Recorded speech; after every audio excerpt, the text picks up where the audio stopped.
Bismillahirrahmanirrahim. Assalamualaikum warahmatullahi wabarakatuh.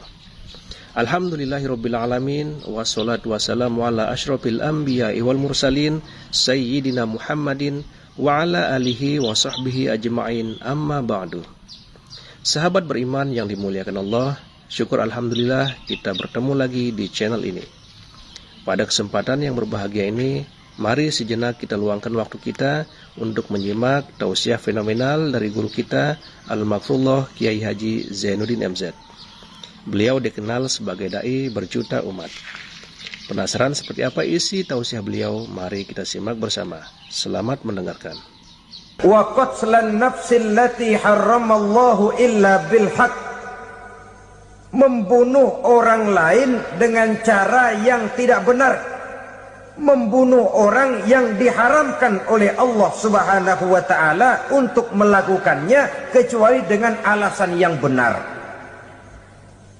Kita tahu Islam adalah agama damai. Sesuai dengan namanya, ia tidak dikembangkan dengan pedang dan kekerasan. Ia dikembangkan dengan keteladanan dan tuntunan moral. Oleh karena Islam bukan agama kekerasan, Islam pun tidak mementingkan dan mengajarkan kekerasan kecuali dengan alasan yang benar dan bisa dipertanggungjawabkan. Membunuh dengan sengaja, menghilangkan nyawa orang lain tanpa alasan yang bisa dibenarkan adalah merupakan dosa besar dan satu di antara 7 perkara yang bisa mendatangkan kerusakan dalam kehidupan dan yang hendaknya harus kita jauhi. Saudara-saudara kaum muslimin rahimakumullah, beberapa waktu yang lalu di sebuah kota kecil yang indah bernama New Auckland. Saudara tahu New Auckland? Tuh dari Gunung Kidul masih ngidul lagi. Pernah diadakan satu seminar yang membicarakan bagaimana menyelamatkan masyarakat manusia dari bahaya Perang Dunia Ketiga. Diperkirakan kalau terjadi Perang Dunia Ketiga, manusia tidak akan tersisa. Sebab apa? Pada waktu itu cadangan nuklir yang dimiliki oleh bersama Amerika dan Rusia konon sudah sanggup memusnahkan 6 miliar manusia pada saat jumlah manusia baru 5 miliar. Jadi kelebihan nuklir dunia ini. Kalau terjadi Perang Dunia Ketiga, sulit manusia untuk tersisa. Maka dibahaslah di dalam seminar itu, wah, supaya tidak terjadi Perang Dunia Ketiga, maka perlombaan membuat senjata-senjata canggih, alat-alat pembunuh modern harus segera dibatasi. Dibahas, tidak mungkin kita membatasi perlombaan membuat senjata. Kenapa? Makin maju ilmu dan teknologi, makin canggih senjata yang ditemukan. Atom sudah meningkat menjadi nuklir, nuklir sudah meningkat menjadi neutron, dan kita tahu bom yang bernama neutron ini bom yang cukup membunuh tanpa perlu merusak. Artinya kalau dia diledakkan di kota kita ini, bangunan utuh, jembatan tidak ambruk, rumah-rumah tetap berdiri, tapi semua yang bernama hidup mati. Itu katanya lebih sopan dari bom atom. Sebab kalau si atom ini sudah membunuh, merusak pula. Neutron cukup membunuh saja tanpa perlu merusak. Jadi majunya senjata-senjata teknologi sebagai akibat yang logis dari kemajuan ilmu pengetahuan ini tidak bisa kita batasi. Dan memang sebenarnya yang bahaya bukan senjatanya, tapi manusia yang mengendalikan senjata itu. Mereka kembali kepada prinsip the man behind the gun. Bukan senjatanya yang bahaya, tapi manusia yang mengendalikan senjata itu yang bahaya. Walaupun senjatanya modern, katakanlah model M16 umpamanya, kalau yang mengendalikannya orang beriman, insya Allah aman. Tapi biar megang cuma senapan angin, kalau yang megang orang brutal, ngeri kita deket-deket. Apalagi kalau memang bukan ahlinya menggunakan senjata, bisa ngeker kaki kena jidat.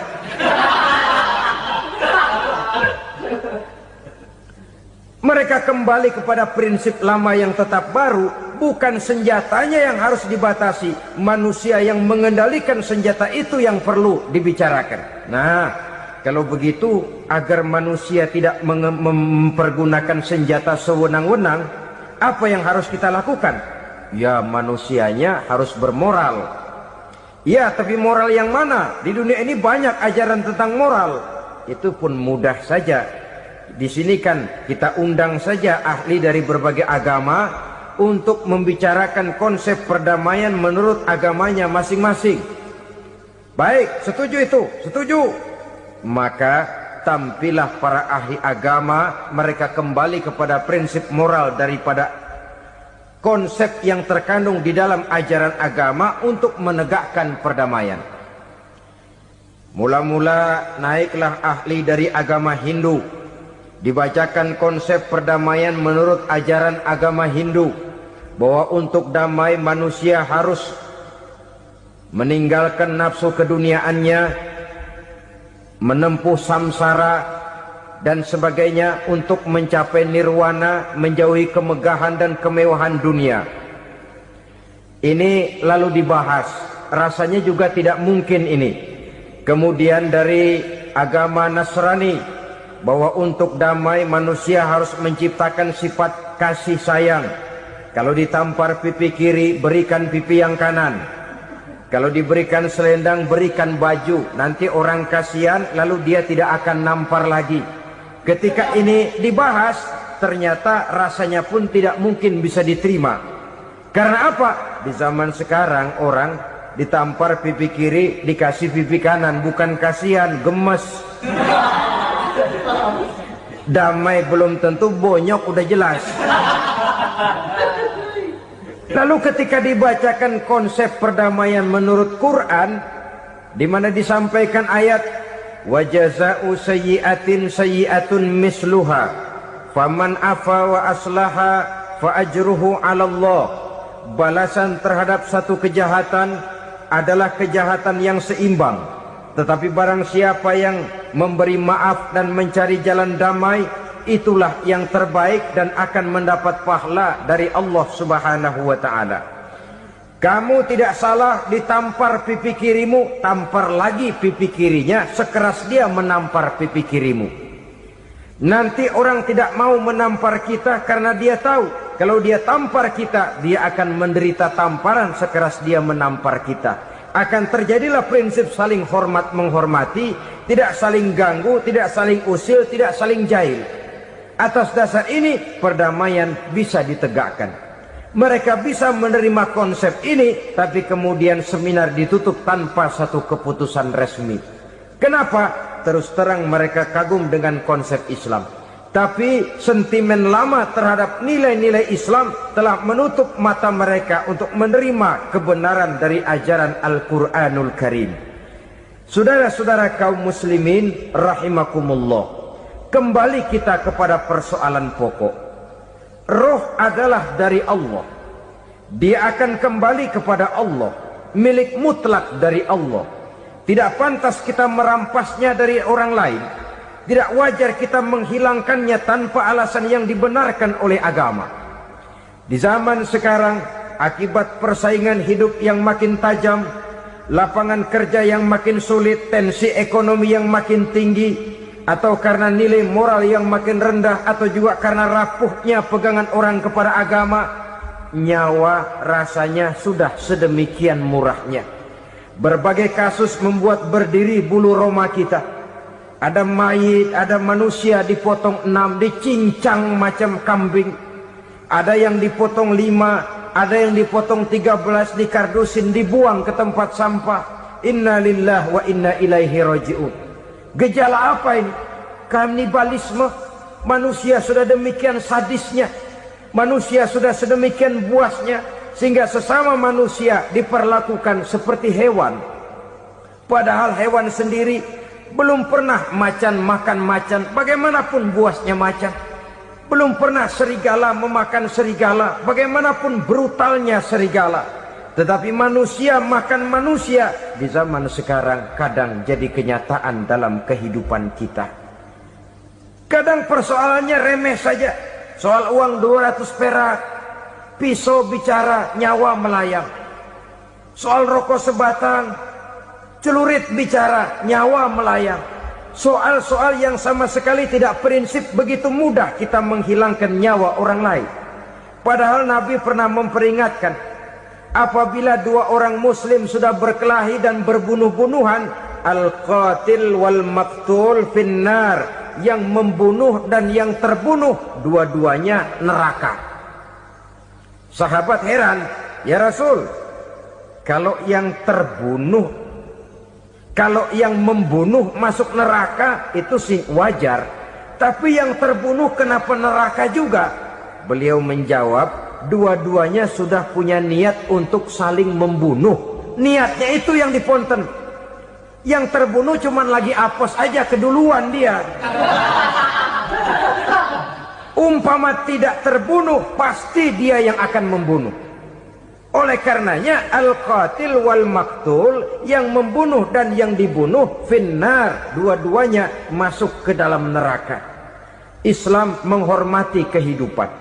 Tidak hanya terbatas kepada sesama muslim, orang-orang yang berlainan agama pun yang mau hidup berukun, damai, berdampingan dengan umat Islam, jiwa mereka, darah mereka dilindungi oleh nilai-nilai Islam yang disebut dengan kafir zimmi ini. Mengganggu mereka sama saja dengan mengganggu aku, kata Nabi. Jadi oleh karena itu, sayangilah sesama. Kehidupan adalah anugerah Allah, bukan wewenang kita untuk mencabutnya dari orang lain, bukan wewenang kita untuk merampas dan menghilangkannya dari orang lain. Apa yang tidak enak terjadi pada diri kita, begitu pula lah apabila terjadi pada diri orang lain. Sehingga Nabi mengatakan, la yu'minu ahadukum hatta yuhibba li akhihi ma yuhibbu li nafsihi. Belum dikatakan beriman seseorang kamu apabila dia belum mencintai saudaranya seperti ia mencintai dirinya sendiri. Apa yang enak dirasakan oleh orang lain, enak juga dirasakan oleh dia. Mengukur orang lain dengan diri sendiri. Kalau orang lain tanpa salah saya fitnah, kalau saya tanpa salah difitnah orang, enak apa enggak? Enggak, orang lain juga begitu. Kalau orang lain tanpa salah saya tempeleng kepalanya, enak apa tidak? Tidak. Orang lain juga begitu. Yang tidak enak terjadi pada diri kita, tentu tidak enak juga kalau terjadi pada orang lain. Mengukur orang lain dengan diri sendiri, sehingga tidak timbul sifat egois, tidak menari di atas bangkai orang lain, tidak mendirikan kebahagiaan di atas untayan air mata orang lain. Sehingga dengan demikian saudara-saudara, dia bisa menghormati kehidupan, menghormati orang lain sebagaimana dia ingin dihormati. Untuk menghancurkan nilai-nilai iman, dibanjiri kita dengan paham-paham yang merusak dan mendangkalkan akidah. Baik ia bernama materialisme, baik ia bernama sekularisme, baik ia bernama banjirnya maksiat dan munkarat, baik ia bernama banjirnya peradaban dan kebudayaan yang menghancurkan moral daripada anak-anak kita. Sedikit demi sedikit melenturkan dan melunturkan nilai-nilai keimanan kita, untuk kemudian pada waktunya nilai iman itu akan bertukar dan berganti menjadi nilai syirik kepada Allah Subhanahu wa ta'ala. Atau pada sisi lain, menjadikan yang selain Allah sebagai tujuan akhir daripada kehidupan kita. Sedangkan kita sama-sama maklum bahwa di dalam pandangan agama Islam, dosa yang tidak berampun, dosa yang terbesar, termasuk dalam kategori bapak moyangnya dosa, tidak lain adalah syirik, yakni menyekutukan Allah Subhanahu wa ta'ala. Pola penghancuran iman ini memang berstrategi. Ditawarkan kita kepada paham materialisme, paham kebendaan, di mana otak menempati urutan sebagai ranking pertama, Tuhan jatuh pada urutan kedua. Lalu menyusul kepada paham sekularisme, Allah dipisahkan dari seluruh kegiatan hidup ini, untuk pada gilirannya menjadikan yang selain Allah sebagai tujuan akhir daripada seluruh kegiatan hidup kita. Oleh karenanya, kewajiban menjaga nilai-nilai iman ini merupakan kewajiban yang mulia tetapi berat. Tidak hanya untuk kita, tetapi juga bagaimana mewariskannya kepada anak-anak kita, generasi yang akan datang. Orang-orang tua bijaksana yang diceritakan di dalam Al-Quran, kalau sudah berpikir tentang anak-anaknya, pertanyaan yang paling mereka risaukan ialah, ma ta'buduna min ba'di. Anakku, kalau pada satu saat aku, ayahmu sudah tidak ada lagi di dunia ini, meninggalkan kamu semua, ma ta'buduna min ba'di, apa yang akan kamu sembah nak? Jikalau sekarang ayahmu masih mau ke masjid, masih mau melakukan rukuk dan sujud, masih beribadah menyembah Allah Subhanahu wa ta'ala, kalau orang tuamu sudah tidak ada, ma ta'buduna min ba'di, masihkah engkau mau datang ke masjid? Masihkah engkau mau rukuk dan sujud? Masihkah engkau mau menyembah Allah Subhanahu wa ta'ala? Pertanyaan ini yang dipikirkan oleh Nabi Yakub kepada putra-putranya. Pertanyaan ini yang diteruskan oleh Nabi Ibrahim kepada anak-anaknya. Pertanyaan ini yang diwariskan oleh generasi ulama salafus saleh kepada para generasi berikutnya. Bagaimana kita generasi sekarang? Kita orang-orang tua sekarang bukan berfikir ma ta'buduna min ba'di, malah yang kita fikirkan ma ta'kuluna min ba'di. Kalau bapak tidak ada nanti kamu makan apa nak? Perkara kamu nyembah apa? Urusan nomor 18. Yang penting kamu nanti hidup bisa makan nak. Maka kita sibuk mewariskan harta kepada anak-anak kita. Kita sibuk mewariskan kebun dan tanah kepada anak-anak kita. Kita sibuk mewariskan pabrik kepada anak-anak kita, sementara kita lupa mewariskan intan yang paling mahal, mewariskan mutiara yang paling berharga, yaitu nilai iman kepada Allah Subhanahu wa ta'ala. Alangkah baiknya apabila warisan harta, warisan tanah dan kebun, warisan rumah dan pabrik didasari lebih dahulu dengan mewariskan nilai iman kepada Allah Subhanahu wa ta'ala. Sebagai orang-orang tua, kita boleh bersedih kalau anak kita tidak mengerti komputer. Kita boleh bersedih kalau anak kita tidak mengerti matematika. Kita boleh bersedih kalau anak kita tidak mengerti bahasa Inggris.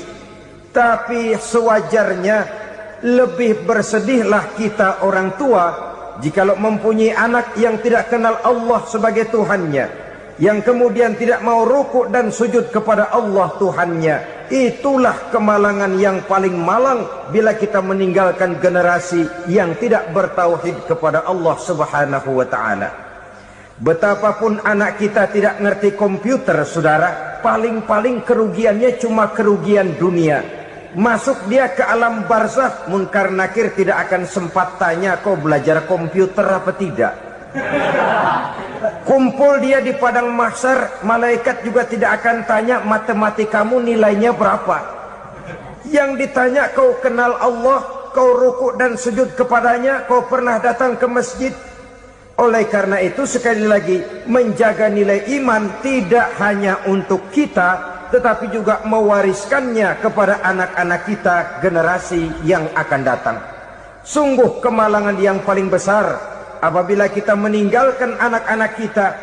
Mereka kita tinggalkan lemah ekonominya, itu tidak baik. Mereka kita tinggalkan lemah otaknya, itu pun akan membuat mereka tertinggal oleh yang lain. Tapi yang paling celaka, jikalau kita tinggalkan mereka dalam kondisi lemah imannya, rapuh akidahnya, tidak baik dan tidak betul keyakinan hidupnya. Oleh karena itu Nabi berpesan, jauhilah 7 perkara yang merusak. Yang pertama, syirik kepada Allah subhanahu wa ta'ala. Menyekutukan Allah baik dalam ucapan, dalam keyakinan, ataupun dalam perbuatan. Ini perkara pertama yang termasuk 7 perusak besar di dalam kehidupan. Kalau sudah jatuh kita ke lembah syirik, bagaimanapun banyak kebaikan yang kita kerjakan, berjiwa sosial, bertangan pemurah, gemar menolong orang lain, kalau memang dasarnya syirik, maka seluruh kebaikan kita akan hancur, tidak akan ada nilainya dalam pandangan Allah subhanahu wa ta'ala. Dalam pandangan manusia, mungkin kita dicatat sebagai orang sosial, gemar menolong orang lain, tidak berpangku tangan melihat orang yang mendapat kesulitan. Tapi oleh karena dasarnya syirik, dasarnya tidak mentauhidkan Allah, maka seluruh nilai kebaikan yang kita kerjakan tidak akan ada nilainya dalam pandangan Allah subhanahu wa ta'ala. Maka jagalah iman kita, jangan sampai dihinggapi penyakit syirik yang bagaimana kecilnya sekalipun. Sekali lagi, baik syirik dalam bentuk ucapan, syirik dalam bentuk keyakinan, sampai kepada syirik dalam bentuk perbuatan, kita berhindar kepada sifat-sifat yang sedemikian itu. Karena apa? Dalam satu ayat Quran Allah subhanahu wa ta'ala menjelaskan, innallaha la yaghfiru ayyushraka bih wa yaghfiru ma duna dzalika liman yasha. Allah tidak akan memberi ampun kepada orang-orang yang menyekutukannya, tapi Allah masih mau memberikan ampun kepada dosa-dosa yang selain itu bagi orang-orang yang dikehendakinya. Dosa selain syirik, apabila kita bertaubat, Allah masih mau mengampuni. Tapi kalau sudah jatuh ke tempat syirik, itu sudah dosa yang tidak berampun. Taubatnya tidak lain melepas syirik, kembali kepada tauhid, berkeyakinan bahwa hanya ada Allah subhanahu wa ta'ala, Tuhan satu-satunya, yang lam yalid walam yulad walam yakul lahu kufuwan ahad. Tidak beranak, tidak pula diperanakkan, dan tidak satupun yang dapat menyerupai Tuhan Allah subhanahu wa ta'ala. Saudara-saudara kaum muslimin rahimakumullah, bahwa kita di zaman sekarang memang tidak menyembah berhala, ya. Bahwa kita tidak berterang-terangan mengatakan Tuhan lebih dari satu, memang. Bahwa kita tidak berkeyakinan Tuhan itu punya anak atau diperanakkan, tentu. Tapi dalam perbuatan dan i'tiqad, kita kadang-kadang jatuh tanpa kita sadari ke tempat yang bernama syirik ini. Oleh karenanya, di zaman di mana teknologi makin canggih, di mana kemajuan pembangunan makin menjangkau berbagai aspek kehidupan, diperlukan keseimbangan antara kemajuan fisik material dengan kemajuan mental spiritual. Apabila tidak ada keseimbangan, yang terwujud tentulah kepincangan, yang diawali dengan pincangnya cara kita berpikir, sehingga pada akhirnya akan mengarah kepada pincangnya cara kita berbuat dan bertindak di dalam kehidupan kita. Oleh karena itu, Nabi berpesan, jauhilah sifat syirik, karena syirik merupakan dosa yang teramat besar. Ini sifat merusak yang pertama. Yang kedua, kata Nabi, wasihra, jauhilah sihir. Sihir ini juga termasuk perkara yang merusak kehidupan. Kita semua sama-sama maklum bahwa sihir sebenarnya bukan persoalan baru. Sejak sebelum datang Islam, sihir itu sudah ada. Di zaman Yunani kuno, sihir ada. Di zaman Mesir kuno, di zaman Cina kuno, dan yang lain-lain yang serba kuno, sihir itu sudah ada.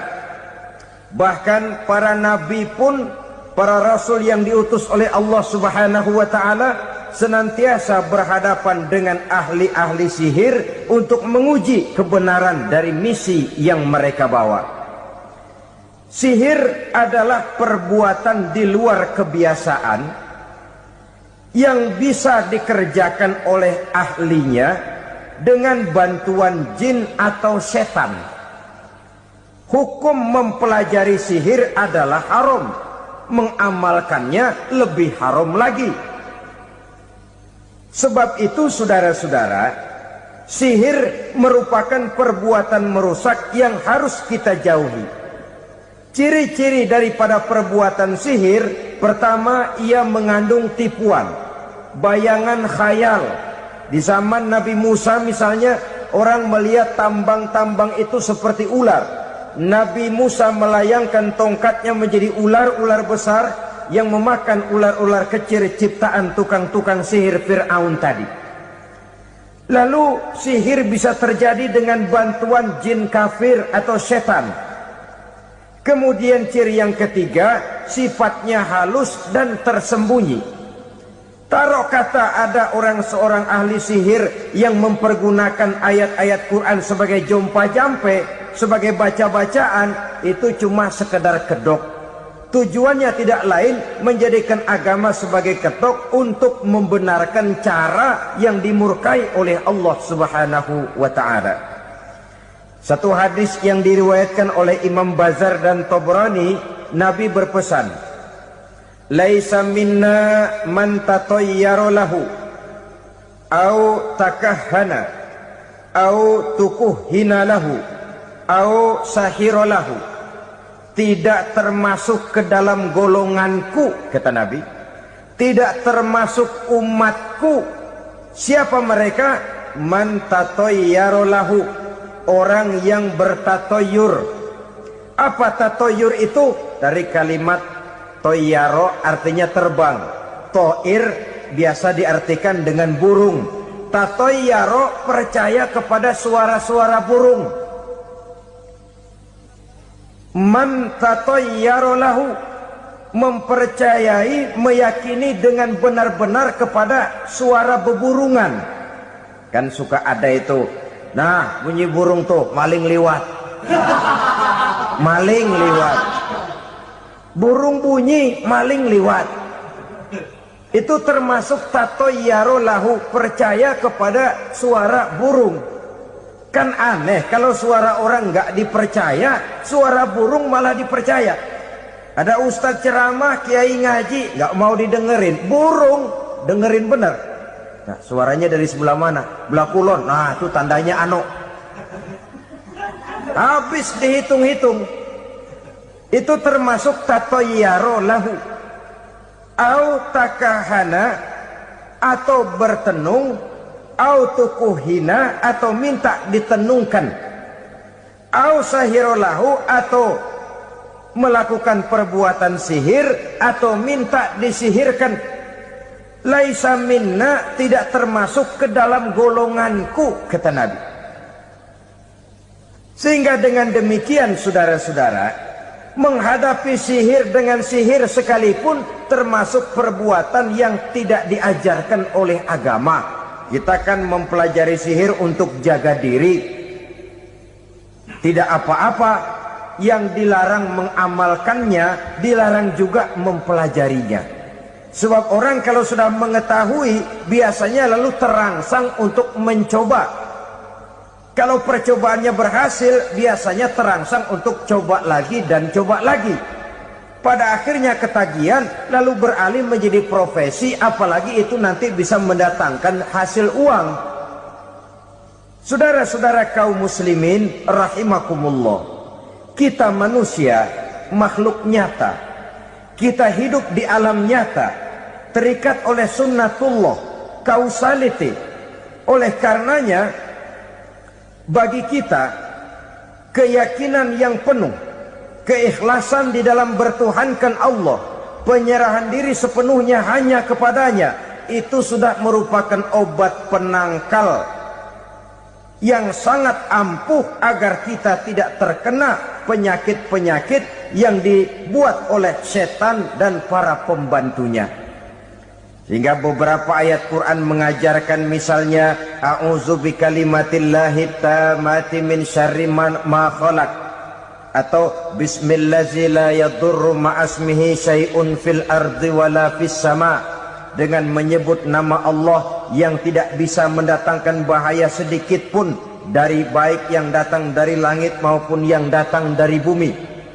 Jiwa yang kosong dari keyakinan yang penuh kepada Allah, jiwa yang penuh was-was dan ragu-ragu, itu yang mudah terserang oleh penyakit-penyakit yang dikerjakan oleh para tukang-tukang sihir, yaitu oleh setan dan seluruh para pembantunya. Kemudian hadis kedua yang diriwayatkan oleh Imam Ibnu Hibban, Nabi bersabda, la yadkhulul jannata mudminu khamrin wala mu'minu bisihrin wala qati'ur rahmin. Tidak masuk surga. Ini Nabi yang bilang, tidak masuk surga. Siapa itu? Pertama, mudminu khamrin, orang yang berkekalan dalam mabuk. Selalu mudminun itu sudah menjadi perbuatan rutinnya, tidak kapok-kapoknya, teler seumur hidup. Mudminu khamrin, tidak masuk surga orang yang selalu bermabuk-mabukan. Yang kedua, wala mu'minu bisihrin, orang mukmin tapi main sihir.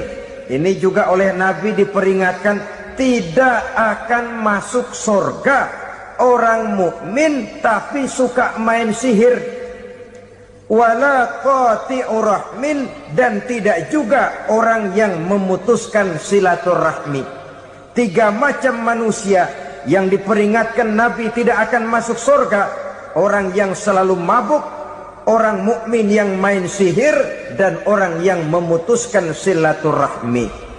Saudara-saudara kaum muslimin rahimakumullah. Lalu orang berkata, kenapa dilarang kita bersihir? Padahal Rasul sendiri kan punya mukjizat. Nah, kita memang harus membedakan antara mukjizat dengan sihir. Dalam kehidupan agama kita kenal ada yang namanya mukjizat, ada yang namanya karomah atau keramat biasa diucapkan, ada yang namanya maunah, ada yang namanya irhas, ada juga yang namanya sihir. Kesemuanya ini berbeda, saudara-saudara. Yang dinamakan mukjizat itu khusus untuk para rasul saja. Satu kejadian luar biasa yang terjadi dilakukan oleh rasul atas izin dari Allah Subhanahu wa taala. Perbedaannya dengan sihir jelas. Sihir dari setan, mukjizat dari Allah. Sihir bisa dipelajari, mukjizat tidak.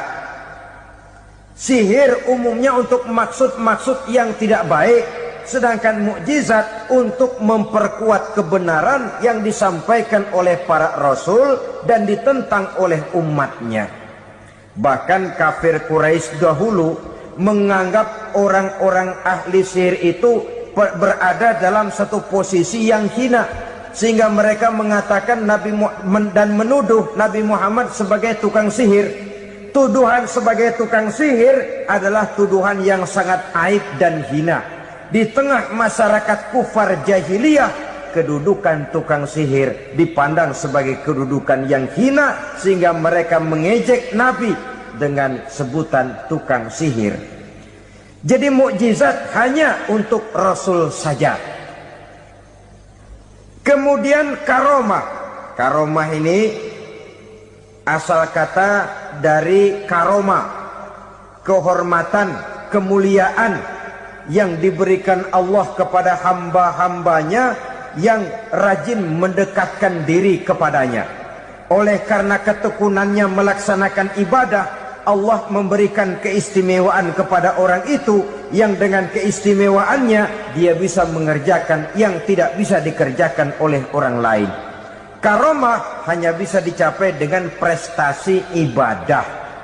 Kalau sihir, mau ibadah apa enggak, asal dia belajar, bersatu dan berteman dengan setan, memenuhi persyaratan-persyaratan setan, biasanya lalu bisa. Sedangkan karomah tidak mungkin terwujud tanpa orang mendekatkan diri sedekat-dekatnya kepada Allah Subhanahu wa ta'ala. Maka kita lihat biasanya orang-orang yang punya ilmu sihir, mukanya rata-rata nggak enak dilihat. Kumuh, jauh dari air wudhu, jauh dari sujud kepada Allah, malah berteman dengan setan, menjadi pelayan-pelayannya setan. Saudara-saudara, adapun maunah, keistimewaan yang diberikan Allah kepada hamba-hambanya yang belum sampai kepada tingkat wali, tapi orang itu lebih banyak kebaikannya daripada kesalahannya. Umpamanya, saudara jalan bertiga di pinggir jalan, saudara ada pada posisi di tengah, lalu bertiga ini ketabrak mobil. Menurut perhitungan saudara mati lebih dahulu, tapi terjadi hal yang aneh, dua teman saudara mati, saudara malah cuma luka dan lecet sedikit saja. Apa itu? Kalau kita lebih banyak kebaikannya daripada kesalahannya, itu yang dinamakan maunah, pertolongan yang diberikan Allah kepada hamba-hambanya yang lebih banyak kebaikannya daripada kesalahannya. Sedangkan yang dinamakan irhas, kejadian luar biasa pada diri seseorang pada waktu dia masih kecil, yang menunjukkan tanda-tanda keistimewaannya. Itu umumnya pada para nabi pada usia kecilnya sudah ada irhas, tanda-tanda istimewa. Jelas baik mukjizat, karomah, maunah maupun irhas berbeda dengan sihir. Sihir ini jelas saja merupakan bantuan dan persekutuan antara manusia dengan setan. Padahal setan, kata Allah dalam Al-Quran, innahu lakum aduwwum mubin, sesungguhnya setan bagi kamu adalah musuh yang sangat jelas. Saudara-saudara kaum muslimin rahimakumullah, di zaman sekarang dalam menghadapi beban kehidupan yang makin pelik, menghadapi stres yang tidak kunjung selesai, menghadapi persoalan-persoalan yang teramat berat, orang sering mencari jalan keluar kepada hal-hal yang menurut pendapatnya bisa meringankan beban moralnya itu. Pergilah dia mencari sesuatu yang dapat meringankan bebannya. Dan tidak jarang yang jatuh ke pangkuan tukang-tukang tenung, ke pangkuan tukang-tukang sihir, yang mereka itu oleh Quran dijelaskan kadzabal munajjimun walau sodaku. Tukang-tukang tenung, tukang-tukang sihir, mereka itu bohong walaupun benar. Maksudnya bohong walaupun benar, artinya kalau yang mereka kerjakan benar, itu sih kebenaran. Benar dengan kebenaran itu lain. Kebenaran, kebetulan bisa, tapi tidak untuk selalu. Apalagi kalau itu sudah membahayakan kehidupan orang lain. Jadi oleh karena itu Nabi berpesan, jauhilah daripada sihir. Kalau sudah jauhilah dari sihir, artinya ya jauhilah daripada mempelajarinya, jauhilah daripada bergaul dengan orang-orang yang ahli di bidang itu, karena dari pergaulan segalanya bisa menular. Baiklah saudara, ini yang kedua. Yang ketiga pesan Nabi, wa qatlan nafsil lati harramallahu illa bil haq, membunuh orang lain dengan cara yang tidak benar, membunuh orang yang diharamkan oleh Allah Subhanahu wa ta'ala untuk melakukannya kecuali dengan alasan yang benar. Kita tahu Islam adalah agama damai, sesuai dengan namanya. Ia tidak dikembangkan dengan pedang dan kekerasan. Ia dikembangkan dengan keteladanan dan tuntunan moral. Oleh karena Islam bukan agama kekerasan, Islam pun tidak mementingkan dan mengajarkan kekerasan kecuali dengan alasan yang benar dan bisa dipertanggungjawabkan. Membunuh dengan sengaja, menghilangkan nyawa orang lain tanpa alasan yang bisa dibenarkan, adalah merupakan dosa besar dan satu di antara 7 perkara yang bisa mendatangkan kerusakan dalam kehidupan dan yang hendaknya harus kita jauhi.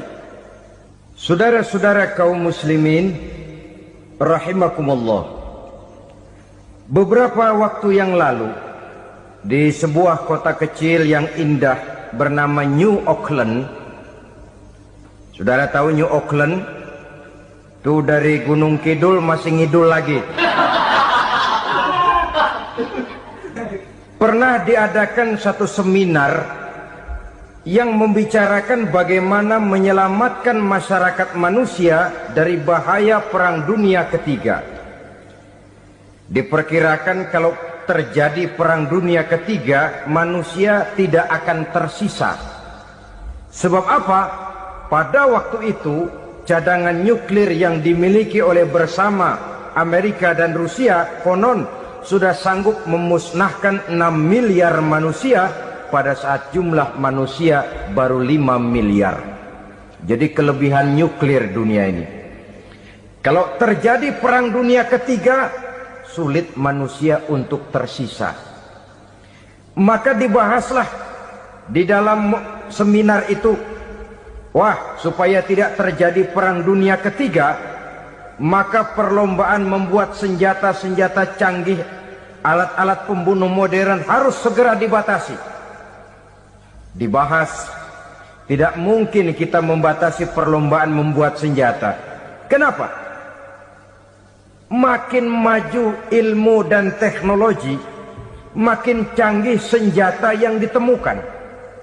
Atom sudah meningkat menjadi nuklir, nuklir sudah meningkat menjadi neutron, dan kita tahu bom yang bernama neutron ini bom yang cukup membunuh tanpa perlu merusak.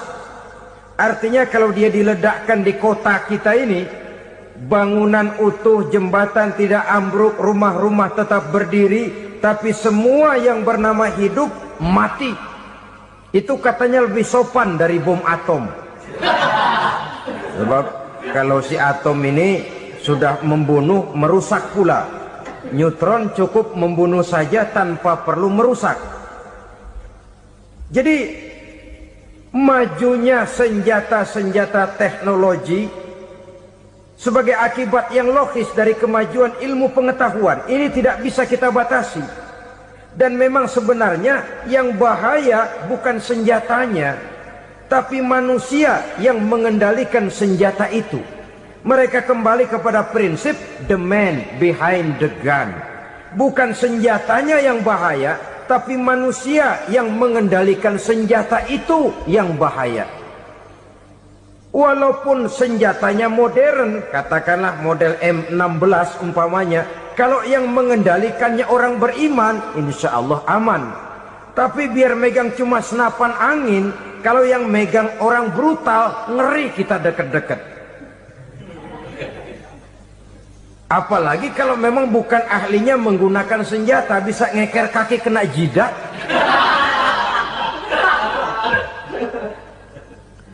Mereka kembali kepada prinsip lama yang tetap baru. Bukan senjatanya yang harus dibatasi, manusia yang mengendalikan senjata itu yang perlu dibicarakan. Nah, kalau begitu, agar manusia tidak mempergunakan senjata sewenang-wenang, apa yang harus kita lakukan? Ya, manusianya harus bermoral. Ya, tapi moral yang mana? Di dunia ini banyak ajaran tentang moral. Itu pun mudah saja. Di sini kan kita undang saja ahli dari berbagai agama untuk membicarakan konsep perdamaian menurut agamanya masing-masing. Baik, setuju itu, setuju. Maka tampillah para ahli agama, mereka kembali kepada prinsip moral daripada konsep yang terkandung di dalam ajaran agama untuk menegakkan perdamaian. Mula-mula naiklah ahli dari agama Hindu, dibacakan konsep perdamaian menurut ajaran agama Hindu, bahwa untuk damai manusia harus meninggalkan nafsu keduniaannya, menempuh samsara dan sebagainya untuk mencapai nirwana, menjauhi kemegahan dan kemewahan dunia. Ini lalu dibahas, rasanya juga tidak mungkin ini. Kemudian dari agama Nasrani, bahwa untuk damai manusia harus menciptakan sifat kasih sayang. Kalau ditampar pipi kiri, berikan pipi yang kanan. Kalau diberikan selendang, berikan baju. Nanti orang kasihan, lalu dia tidak akan nampar lagi. Ketika ini dibahas, ternyata rasanya pun tidak mungkin bisa diterima. Karena apa? Di zaman sekarang orang ditampar pipi kiri, dikasih pipi kanan. Bukan kasihan, gemes. Damai belum tentu, bonyok udah jelas. Lalu ketika dibacakan konsep perdamaian menurut Quran, di mana disampaikan ayat wa jazaa'u sayyi'atin sayyi'atun misluha faman afa wa aslaha fa ajruhu 'ala Allah. Balasan terhadap satu kejahatan adalah kejahatan yang seimbang, tetapi barang siapa yang memberi maaf dan mencari jalan damai, itulah yang terbaik dan akan mendapat pahala dari Allah Subhanahu wa ta'ala. Kamu tidak salah ditampar pipi kirimu, tampar lagi pipi kirinya sekeras dia menampar pipi kirimu. Nanti orang tidak mau menampar kita karena dia tahu kalau dia tampar kita, dia akan menderita tamparan sekeras dia menampar kita. Akan terjadilah prinsip saling hormat menghormati, tidak saling ganggu, tidak saling usil, tidak saling jahil. Atas dasar ini perdamaian bisa ditegakkan. Mereka bisa menerima konsep ini, tapi kemudian seminar ditutup tanpa satu keputusan resmi. Kenapa? Terus terang mereka kagum dengan konsep Islam, tapi sentimen lama terhadap nilai-nilai Islam telah menutup mata mereka untuk menerima kebenaran dari ajaran Al-Quranul Karim. Saudara-saudara kaum muslimin rahimakumullah, kembali kita kepada persoalan pokok. Roh adalah dari Allah. Dia akan kembali kepada Allah, milik mutlak dari Allah. Tidak pantas kita merampasnya dari orang lain. Tidak wajar kita menghilangkannya tanpa alasan yang dibenarkan oleh agama. Di zaman sekarang, akibat persaingan hidup yang makin tajam, lapangan kerja yang makin sulit, tensi ekonomi yang makin tinggi, atau karena nilai moral yang makin rendah, atau juga karena rapuhnya pegangan orang kepada agama, nyawa rasanya sudah sedemikian murahnya. Berbagai kasus membuat berdiri bulu roma kita. Ada mayit, ada manusia dipotong 6, dicincang macam kambing. Ada yang dipotong 5, ada yang dipotong 13, dikardusin, dibuang ke tempat sampah. Inna lillahi wa inna ilaihi raji'un. Gejala apa ini? Kanibalisme. Manusia sudah demikian sadisnya, manusia sudah sedemikian buasnya, sehingga sesama manusia diperlakukan seperti hewan. Padahal hewan sendiri belum pernah macan makan macan, bagaimanapun buasnya macan. Belum pernah serigala memakan serigala, bagaimanapun brutalnya serigala. Tetapi manusia makan manusia di zaman sekarang kadang jadi kenyataan dalam kehidupan kita. Kadang persoalannya remeh saja. Soal uang 200 perak, pisau bicara, nyawa melayang. Soal rokok sebatang, celurit bicara, nyawa melayang. Soal-soal yang sama sekali tidak prinsip, begitu mudah kita menghilangkan nyawa orang lain. Padahal Nabi pernah memperingatkan, apabila dua orang muslim sudah berkelahi dan berbunuh-bunuhan, al-qatil wal maktul finnar, yang membunuh dan yang terbunuh dua-duanya neraka. Sahabat heran, ya Rasul, kalau yang terbunuh, kalau yang membunuh masuk neraka itu sih wajar, tapi yang terbunuh kenapa neraka juga? Beliau menjawab, dua-duanya sudah punya niat untuk saling membunuh. Niatnya itu yang diponten. Yang terbunuh cuman lagi apes aja, keduluan dia. Umpama tidak terbunuh, pasti dia yang akan membunuh. Oleh karenanya al-qatil wal maktul, yang membunuh dan yang dibunuh finnar, dua-duanya masuk ke dalam neraka. Islam menghormati kehidupan. Tidak hanya terbatas kepada sesama muslim, orang-orang yang berlainan agama pun yang mau hidup berukun, damai, berdampingan dengan umat Islam, jiwa mereka, darah mereka dilindungi oleh nilai-nilai Islam yang disebut dengan kafir zimmi ini. Mengganggu mereka sama saja dengan mengganggu aku, kata Nabi. Subhanallah, sangat luar biasa tausiah yang sudah disampaikan oleh guru kita Al-Mafullah Kiai Haji Zainuddin MZ. Sahabat beriman yang dimuliakan Allah, tetaplah di channel ini karena kajian ini belum selesai dan masih banyak lagi hal-hal menarik yang akan disampaikan oleh beliau. Maka tetaplah di channel ini dan mari kita lanjutkan kembali. Selamat mendengarkan. Jadi oleh karena itu, sayangilah sesama. Kehidupan adalah anugerah Allah. Bukan wewenang kita untuk mencabutnya dari orang lain. Bukan wewenang kita untuk merampas dan menghilangkannya dari orang lain. Apa yang tidak enak terjadi pada diri kita, begitu pula lah apabila terjadi pada diri orang lain. Sehingga Nabi mengatakan, la yu'minu ahadukum hatta yuhibba li akhihi ma yuhibbu li nafsihi. Belum dikatakan beriman seseorang kamu apabila dia belum mencintai saudaranya seperti ia mencintai dirinya sendiri. Apa yang enak dirasakan oleh orang lain, enak juga dirasakan oleh dia. Mengukur orang lain dengan diri sendiri. Kalau orang lain tanpa salah saya fitnah, kalau saya tanpa salah difitnah orang, enak apa enggak? Enggak, orang lain juga begitu. Kalau orang lain tanpa salah saya tempeleng kepalanya, enak apa tidak? Tidak. Orang lain juga begitu. Yang tidak enak terjadi pada diri kita, tentu tidak enak juga kalau terjadi pada orang lain.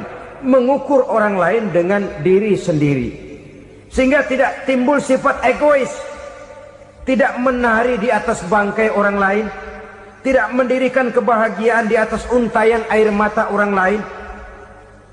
Sehingga dengan demikian saudara-saudara, dia bisa menghormati kehidupan, menghormati orang lain sebagaimana dia ingin dihormati. Inilah perbuatan ketiga yang merusak, membunuh orang lain dengan yang diharamkan Allah tanpa alasan yang benar. Yang ketiga. Kemudian yang keempat, perbuatan merusak wa aklar riba, makan riba. Hidup adalah tolong menolong. Bahasa kerennya take and give katanya. Saling memberi dan saling menerima. Nabi mengajarkan, man kuraba kurbatan min kurabid dunia karaballahu lahu kurbatan min kurabi yaumal qiyamah. Wallahu fi aunil abdi madamal abdu fi auni akhihi. Siapa yang meringankan beban dari beban-beban yang derita seseorang di dalam kehidupan dunia, Allah akan meringankan bebannya daripada beban-beban yang harus dipikulnya di hari kiamat nanti. Wallahu fi aunil abdi madamal abdu fi auni akhihi. Allah senantiasa akan menolong seorang hamba selama hamba itu masih mau menolong saudaranya.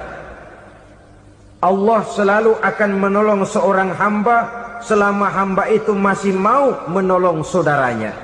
Apabila kita sudah berpangku tangan terhadap kesulitan orang lain, biasanya pun pada saat kita mendapat kesulitan, kita akan sulit juga memperoleh pertolongan. Nah, riba alias renten, kedoknya adalah menolong orang, tapi sama juga bulu buntutnya dilepas, palanya dicekek. Menolong orang pada akhirnya menjadi beban bagi seseorang. Dan memang mencari orang-orang yang berada dalam posisi kesulitan. Biasanya di daerah-daerah di mana musim paceklik jadi lapangan kerja sulit, sedangkan urusan perut tidak bisa ditunda, akhirnya orang terjebak ke dalam rentenir, ke dalam riba, ke dalam renten. Bunga berbunga, sehingga satu saat jumlah bunganya bisa lebih besar dari jumlah pinjaman pokoknya. Kemudian kalau juga ternyata tidak bisa dibayar, rumah jadi taruhan. Memang rumah satu-satunya, begitu rumah ditarik mulain camping. bukankah pada akhirnya akan mewariskan kesengsaraan?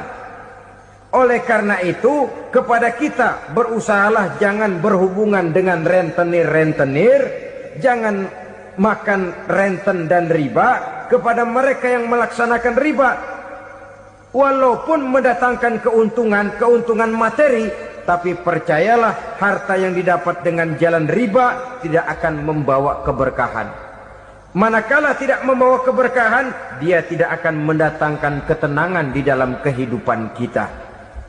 Oleh karenanya, memakan harta riba termasuk perbuatan yang merusak sendi-sendi kehidupan sosial, merusak kehidupan orang lain, merusak kehidupan masyarakat, tetangga, pergaulan, dan sebagainya.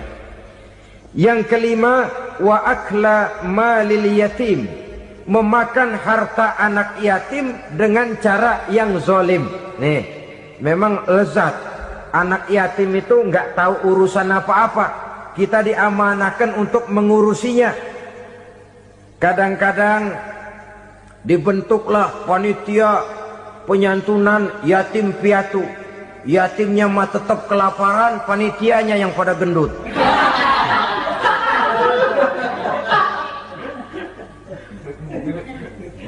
Padahal memakan harta anak yatim termasuk perbuatan dosa besar, dan menjantuni yatim merupakan perbuatan mulia. Nabi mengatakan, ana wa kafilul yatim kahataini yaumal qiyamah.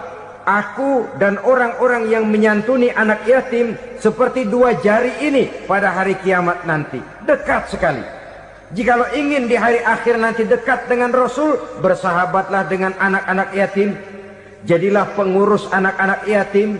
Bangunlah panti-panti asuhan yatim. Pada saat bapak ibunya meninggal, kitalah yang menjadi orang tuanya. Bahkan sedemikian besar perhatian Islam terhadap anak-anak yatim ini, sehingga Quran memberikan peringatan, ara'aital ladzi yukadzibu bid-din fadzalikal ladzi yad'ul yatim wa la yahuddu ala ta'amil miskin. Tahukah kamu siapa orang yang mendustakan agama, beragama tapi dianggap dusta, salatnya dusta, puasanya dusta karena agamanya sudah berdusta. Siapa mereka? Fazalikal ladzi yad'ul yatim, orang yang menyia-nyiakan anak yatim, wala yahuddu ala ta'amil miskin, dan tidak pernah memberi makan kepada orang-orang yang menderita kemiskinan. Menyia-nyiakan, meninggalkan anak yatim termasuk perbuatan yang divonis kita sebagai orang yang mendustakan agama. Saudara-saudara kaum muslimin rahimakumullah, maka sangat dicela mengeksploitir anak-anak yatim, menjadikan mereka sebagai kedok untuk mencari kekayaan pribadi. Tetapi jikalau ikhlas, ganjarannya sangat besar, nilai pahalanya sangat besar. Menyantuni yatim tidak hanya setahun sekali. Kalau Muharram pakai istilah lebaran yatim, dibentuklah panitia, diberilah beras, uang 45.000 rupiah, alhamdulillah. Tapi jangan lupa, si yatim tidak hidup cuma satu hari. Dia tidak hidup cuma di bulan Muharram saja. Dia hidup 12 bulan dalam setahun. Sebagaimana anak-anak yang lain, dia juga berhak punya masa depan. Dia juga berhak menikmati bangku sekolah. Dia berhak mengenyam arti dan makna pendidikan. Dia berhak membekali diri dengan ilmu dan pengetahuan seperti halnya anak-anak yang lain. Maka kita yang diberikan keluasan oleh Allah, ingatlah itu, bersahabatlah dengan anak-anak yatim, santuni mereka. Perkara setahun sekali di bulan Muharram, alhamdulillah, itu bagus, bin Thayyib alias baik. Tapi tentu dan tentu sekali lagi, si yatim tidak hanya hidup di bulan Muharram. Dia hidup 12 bulan dalam setahun, 24 jam di dalam sehari. Oleh karenanya, menyia-nyiakan mereka pada saat posisi kita memang mampu, akan memojokkan kita dalam satu posisi di mana kita dianggap sebagai orang yang mendustakan agama, memakan harta anak yatim dengan cara yang zalim. Bapaknya udah meninggal, kebunnya lebar, anaknya dikelecehin. Nah, dah kamu nggak usah pusing, nanti saya yang ngurus. Akhirnya bukan ngurus, nguras. Si yatim mungkin tidak tahu bahwa dia disia-siakan, haknya diambil, miliknya dizalimi. Tapi Allah yang akan membalasnya dengan seadil-adilnya. Maka makan harta anak yatim biasanya balasannya tokcer bin paten. Nggak banyak selang tempo itu, nggak percaya cobain dah. Nyobain aja kan nggak bayar, umpama memakan harta anak yatim dengan cara yang zolim, ganjarannya biasanya kontan. Kenapa? Ratapan si miskin, untayan air matanya, jeritan kepedihan hatinya, membuka pintu langit, permohonannya diijabah, getaran hatinya didengarkan oleh Allah. Maka balasannya biasanya kontan, spontan, tidak menunggu waktu terlalu lama. Itu di dunia, belum lagi di akhirat nanti. Bukankah dalam riwayat Mi'raj diceritakan Nabi melihat di neraka itu orang perutnya sebesar rumah. La haula wala quwata. Itu perut kayak rumah, bagaimana jalannya tuh orang? Dan memang gak jalan, diseret-seret oleh malaikat di neraka itu. Hancur perutnya, amburadul itu perut. Berantakan isinya, dibulatkan lagi, diseret lagi, hancur lagi, dibulatkan lagi. Sampai Nabi tanya, orang itu begitu berat siksanya kenapa ya Jibril? Itu Muhammad, waktu di dunia dulu rakus banget makan harta anak yatim. Begitu vonisnya, begitu menyedihkan nasibnya di akhirat. Tapi di dunia pun ketidakberkahan itu sudah membayangi kehidupannya. Oleh karena itu, kepada saudara-saudara yang mendapat titipan anak yatim, berbahagialah, karena semulia-mulia rumah adalah rumah yang di dalamnya ada anak yatim yang disantuni. Sehina-hina rumah adalah rumah di mana di dalamnya ada anak yatim yang disia-siakan. Begitu kata Nabi kita. Rumah yang paling mulia dalam pandangan Allah, rumah yang di dalamnya ada anak yatim yang disantuni. Rumah yang paling hina dalam pandangan Allah, rumah yang di dalamnya ada anak yatim yang nasibnya disia-siakan. Berbahagialah saudara apabila menjadi penyantun anak-anak yatim, pelindung mereka, sehingga mereka mempunyai masa depan sebagaimana anak-anak lainnya. Rasulullah sendiri sedemikian peka terhadap keadaan anak-anak yatim karena beliau sendiri memang mengalami. Umur 6 bulan dalam kandungan ibu, beliau sudah ditinggalkan oleh ayahnya. Pada saat berusia 6 tahun, ibu sudah meninggal. Yatim piatu dalam usia di mana beliau sedang perlu belas kasih seorang ibu dan pengertian seorang bapak. Kepekaan itu lalu timbul, bahkan kemudian sampai kepada beliau berkata, aku dan orang yang menyantuni anak yatim seperti jari tengah dan jari telunjuk di hari akhirat nanti. Sedemikian dekatnya. Baiklah ya, jadi yang kelima, memakan harta anak yatim. Jauhi, karena ini perbuatan yang merusak. Yang keenam, watawalli yaumaz zahfi, melarikan diri pada hari pertempuran. Apa ini? Khianat. Tidak konsekuen dengan konsep perjuangan.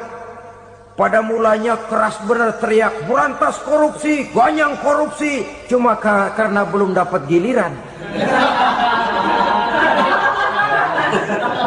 Begitu dia naik dapat kesempatan, korupsinya lebih edan dari yang diteriakinya.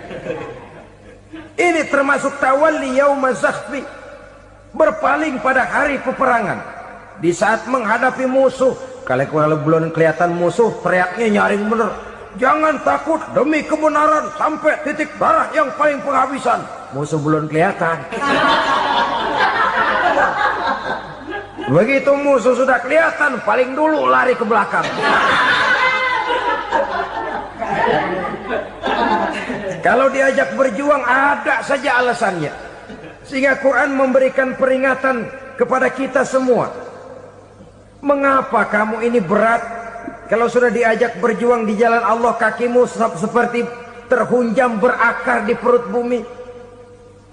Berat untuk melangkah berjuang. Lari dari pertempuran tidak konsekuen dengan konsepsi perjuangan. Mau enaknya saja. Dalam kondisi yang sulit lalu berpangku tangan. Ini termasuk ciri munafik yang di dalam Al-Quran disindir dengan bahasa kullama adha'a lahum masyaufi wa iza azlama alaihim qamu. Waktu terang mereka jalan, giliran gelap mereka mandek. Artinya, maksudnya, kalau giliran ada untungnya aja, rame-rame teriak Islam. Tapi begitu diminta berjuang, dituntut berkorban, rame-rame mundur. Waktu dilihat di Islam ada untungnya, rame-rame teriak Islam. Pak, saya Islam banget, Pak. KTP saya Islam, Pak. Pokoknya Islam banget dah. Tapi ketika diminta berjuang, dituntut sedikit berkorban, rame-rame mengundurkan diri. Tahun 65 PKI berontak. Waduh, waktu itu jadi orang Islam untung itu. Nggak dikejar-kejar, aman. Masjid rame, mobil-mobil mewah parkir di depan musola dan masjid. Kenapa? Waktu itu asal udah ke masjid aman. Islam selamat, untung. Tapi begitu keadaan aman, yang parkir di musola sepeda butut melulu.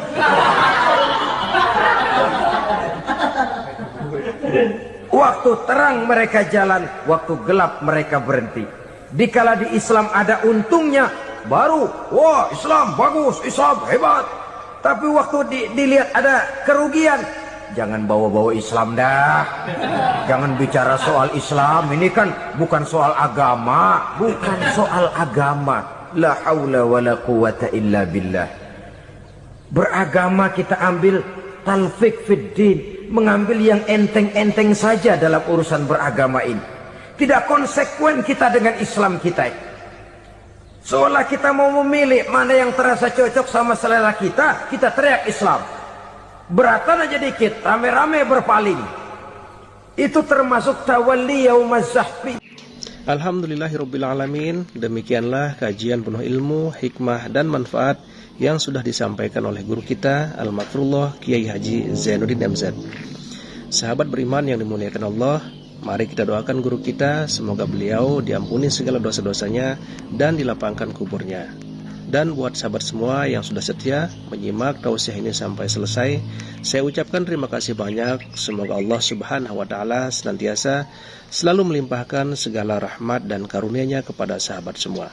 Selalu diberikan kesehatan, dimudahkan segala urusannya, dan dilancarkan rezekinya. Amin ya Rabbal Alamin. Demikian yang dapat saya bagikan, kurang lebihnya mohon maaf. Sampai bertemu lagi di kajian berikutnya. Wabillahi taufiq wal hidayah, waridha wal inayah. Wassalamualaikum warahmatullahi wabarakatuh.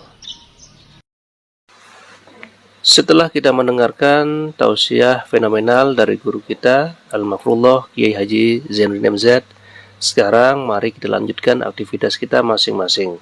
Semoga apa yang sudah disampaikan oleh beliau bermanfaat untuk kita semua. Amin ya Rabbal Alamin. Doa dan harapan saya semoga sahabat semua sehat selalu dan dilancarkan rezekinya. Amin ya Rabbal Alamin. Sampai bertemu lagi di kajian berikutnya. Assalamualaikum warahmatullahi wabarakatuh.